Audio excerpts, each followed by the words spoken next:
Good morning! I'm Dr. Julian Northbrook from doingenglish.com. Another day, another question, if I can get it on the screen. How can I improve my spoken English if I don't live in an English-speaking country? And the quick and dirty answer is, in exactly the same way as you would if you did live in an English-speaking country. Now, this is a great example of one of those questions that essentially boils down to, I believe I can't get good at English because insert nonsense reason here.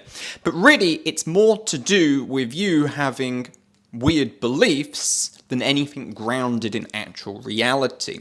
Living in an English-speaking country is neither necessary, meaning you can get just as good not living in an English-speaking country, nor sufficient, meaning just being there in and of itself is not enough to magically propel you to the highest levels of mastery in the language. Yes, if you live in an English-speaking country, that will afford you more opportunities because of the environment. But opportunities are only opportunities, and they only really can be useful to you if you actually take those opportunities, use those opportunities, and you combine that with the right kind of study and learning. Because people who basically try to just chat their way to fluency, generally speaking, actually end up with more problems than people who don't live in English-speaking countries, because what they're essentially doing is taking the crap English, recycling it again and again and again, spinning their wheels as they go, and they develop a level of fluency, but a level of fluency in very chaotic, messy, unnatural English. They form a lot of bad habits that are then very hard to fix.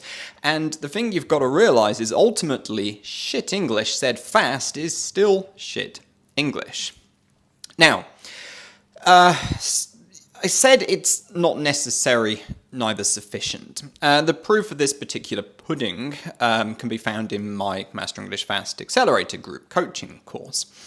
Every month I enroll 15 new people on the course, and since I started this particular coaching course 2.5 years ago now, every single month, and these percentages have been so stable that it's actually mind-blowingly unreal, but every single month, 50% of the people who join the course are living in their home country and saying, but I can't get good at English because I don't live in an English-speaking country. Then the other 50% of the people on the course are living in the UK, Australia, New Zealand, Canada, the US, i.e. English-speaking countries, and they are saying, but I live in an English-speaking country, why don't I improve? Many of those clients have been there for a year, 2 years, 5 years, 17 years in the case of one of my one-on-one coaching clients, and have hit that plateau where they don't get any worse, but they don't get any better. And the reason for this is because they're not actually actively doing anything to try and improve in the language.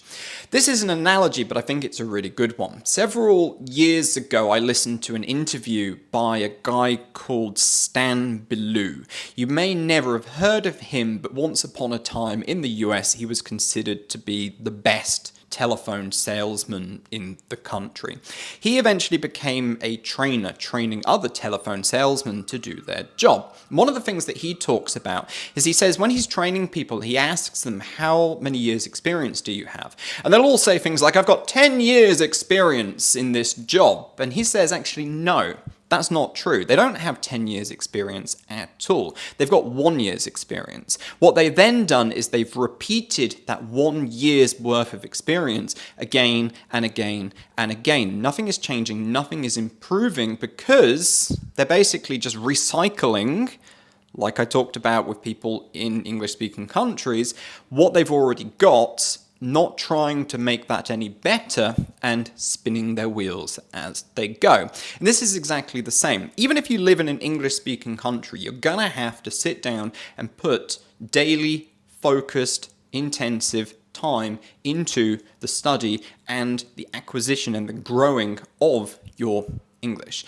And you're still going to have to layer upon that doing lots of things in English. And you can do that just the same if you're in your home country. It doesn't really make that much difference. Yes, the opportunities available to you might be different, But it really doesn't matter what you do in English. It's a myth that you have to speak to people all the time to get good at English. Watching TV can be just as good as long as you have got the balance and study of usage just right. Not only this, but I mean, at the moment, we're in lockdown, and it doesn't matter whether you live in an English-speaking country or not. You ain't going out there talking to people anyway. Everything's happening online. Zoom meetings have now become the norm. They can happen from anywhere in the world. There are courses online that you can take. There are any number of things that you can do in English, regardless of where you are, that is going to be just as good as anything else.